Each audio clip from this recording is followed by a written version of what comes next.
You've just joined Beyond Borders, a podcast by Outsourcing Fit, where we talk to some of the people who know about outsourcing because they run outsourcing businesses.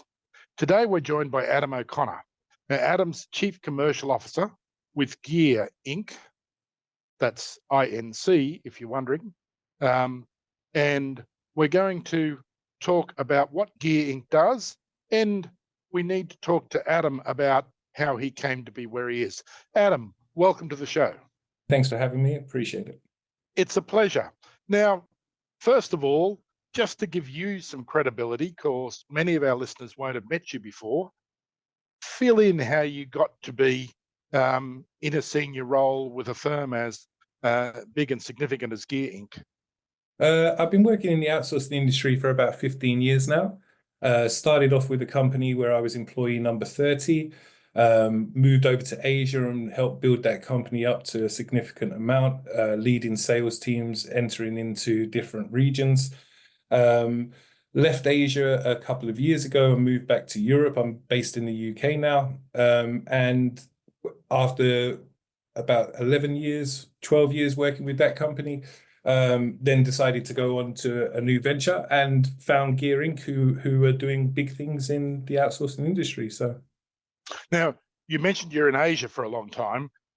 Asia is certainly a very significant hub for outsourcing, but it's not the only place in the world. Where does Gear Inc. operate? We operate in about 23 different countries at the moment, from in nearly every continent on the planet. So we're in Asia, we're in Europe, we're in North America, South America, and Africa as well as Australasia. And we actually cover about 75 different languages with our workforce. Our workforce is over 6,000 strong and growing rapidly. So, now I am tempted to ask you the name and the population of each one of those 23 countries, but I won't do that to you. 6,000 is not an insignificant number of staff on any scale, and at 23 countries is extraordinary, and even more languages.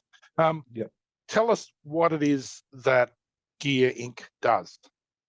So I guess our core competencies are customer service, content moderation, financial services, back office, game development and moderation, as well as some telesales and other call center functions there. They would be our core competencies. The language comes in. We work with quite a lot of large social media companies around the world. We work with a lot of travel, automobile companies as well, providing customer service and omni-channel support for them. And we just work through finding the right solutions for the customers as they need them. Now you mentioned call centers there, and I guess call center is one of the things people think about when you talk about outsourcing with people. Certainly in some other industries, you talk about outsourcing and they're talking about brake assemblies or sewing textiles and clothing in other parts. Now we're talking about outsourcing people. What's the difference between Gear Inc., a call center, an employee of record, and co-managed outsourcing? So an employee of record essentially would be somebody who's looking to do everything and just needs a company to look after the staff within the country that they're trying to employ them in when they don't have a presence in that country. A call center does telesales, is almost a managed service. A company would say that they want 100 FTEs, full-time employees, to look after the customer service for whoever they may be. The call center will look after the QA side of things, the training side of things, the hiring, the firing, the workforce management, and making sure that all of the above are looked after and managed rather than the customer themselves doing it. Gear Inc. sits in the middle. The management team come from a long line of different outsourcing call center backgrounds, so that we have the experience to put together teams from small BPO teams all the way up to call center functions, whether they be managed by the Gear Inc. themselves or managed by the end user customer. we're able to perform any different tasks and make sure that the team are performing to the standards that are required. Now that's a very flexible positioning for gearing, by the sound of it. Yep. How do you cope with so many different languages? We have a broad range of different management team who come from all across the world in all different time regions.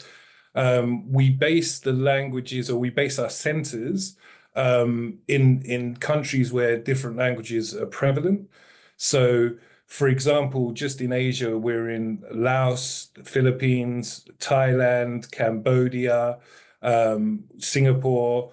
And what we find is by spreading out across the different countries, you can get 4, 5, 6, sometimes even up to 10 different languages per center that you do. But a lot of the people will also speak the local language, which allows you to manage them in the local language. So it makes it a lot easier. Oh, I see. That's a very flexible way to do things. Mhm. What's a typical big customer and what's a typical small customer? So a big customer would be somebody sort of 50 to 100 FTEs. We have some customers with over 500 FTEs, or I have one significant customer with over 500 FTEs. And a small customer would be somewhere between 3 and 10 starting, looking to grow as they move forward. So we can deal with those real estate agents and accountancy firms who are looking Absolutely. for a few staff, not hundreds. But Correct. we can also cope with those clients who are looking for hundreds of staff, by the sound of it. Yeah, correct. I mean, the customer I was talking about, which I'm not allowed to name due to privacy, they have a significant amount of staff with us. They're spread over a significant amount of territories, and they're a global, very well-known social media company. But we also work with some smaller customers who are looking to grow, who are using the services to be able to extend their bottom line and make financial sense for them, but also free up their time to be able to focus on building their businesses rather than be working in them. So. Now you mentioned there very briefly privacy, and my compliance hackles went up. How do you cope with the rules and regulations? Are there lots of rules and regulations? Do the normal laws apply in outsourcing? Absolutely.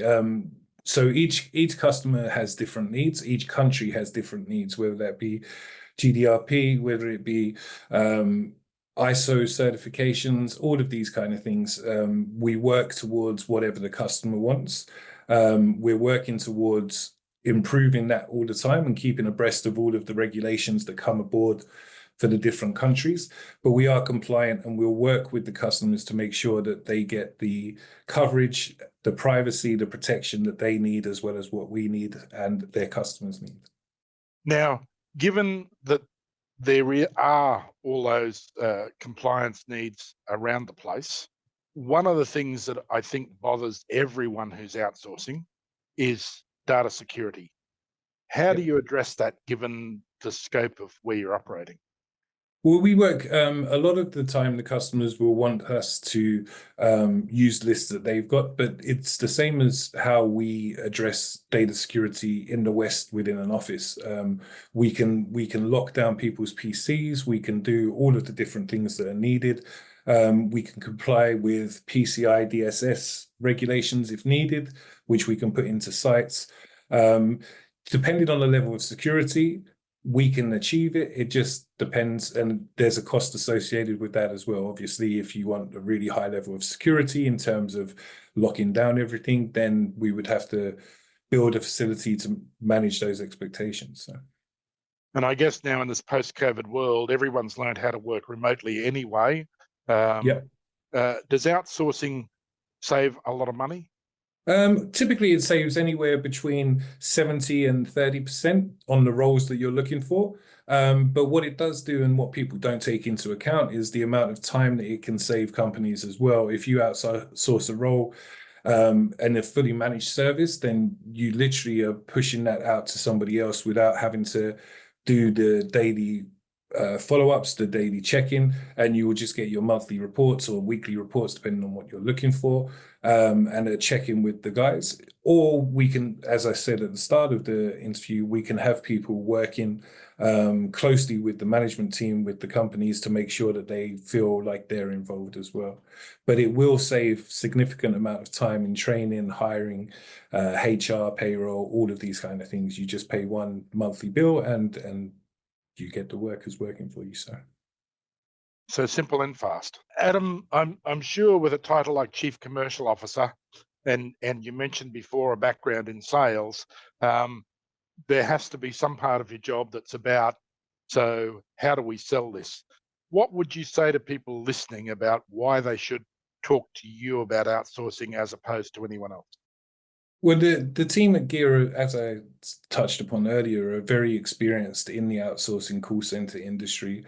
Bringing together the whole management team with the experience allows us to find and tailor solutions for each customer, whether that's a small customer with 3 to 10 people, or that's a really large corporate with over 500 or 1,000 seats.